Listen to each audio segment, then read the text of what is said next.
welcome to Orthology. In today's video, we are going to discuss about the heat budget of the Earth. Firstly, you all have to know what is budget.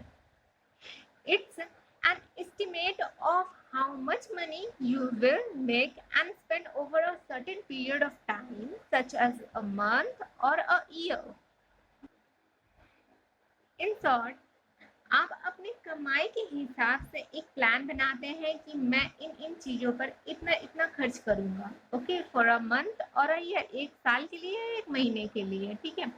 ऐसे ही हमारी पृथ्वी भी budget बनाती है, जिसे heat budget कहते हैं या heat balance बोलते हैं। जैसा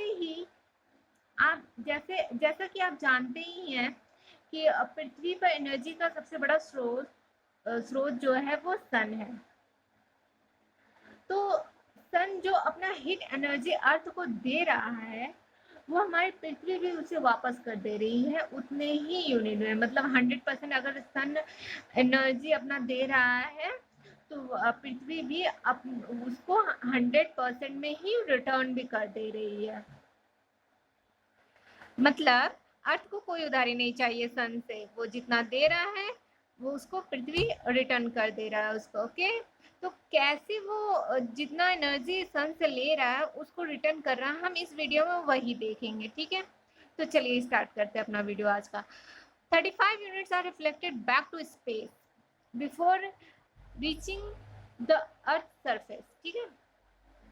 तो जो 35 यूनिट है वो पहले ही रिफ्लेक्ट हो जा रहा है, ठीक है, और वो 35 अर्थ सरफेस पे पहुंचने से पहले ही ये रिफ्लेक्ट हो गया। 35 यूनिट्स यानी 35%, 100% का 35% पहले ही रिफ्लेक्ट हो गया। और ये कहाँ से रिफ्लेक्ट हुआ?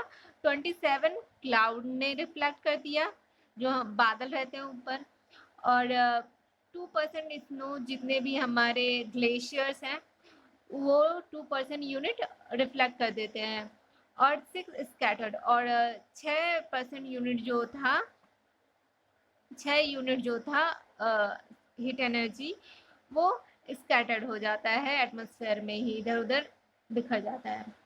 अब 35 का तो हिसाब हो गया कि 35 यूनिट यहाँ यहाँ ऐसे ऐसे खत्म हुआ, मतलब रिटर्न हो गया सन को।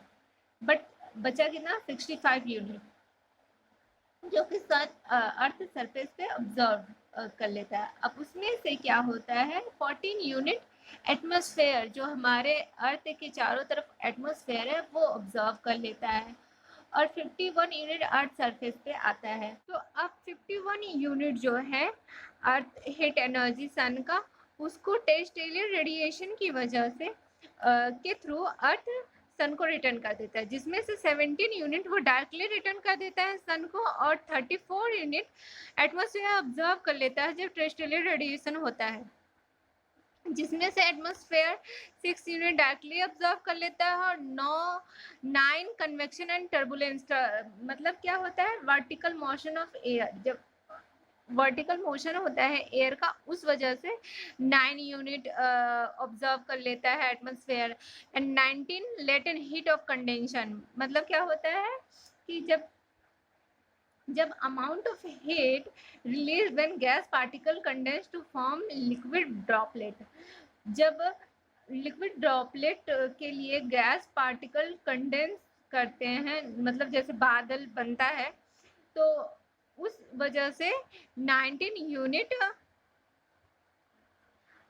एटमॉस्फेयर हमारा ऑब्जर्व कर लेता है।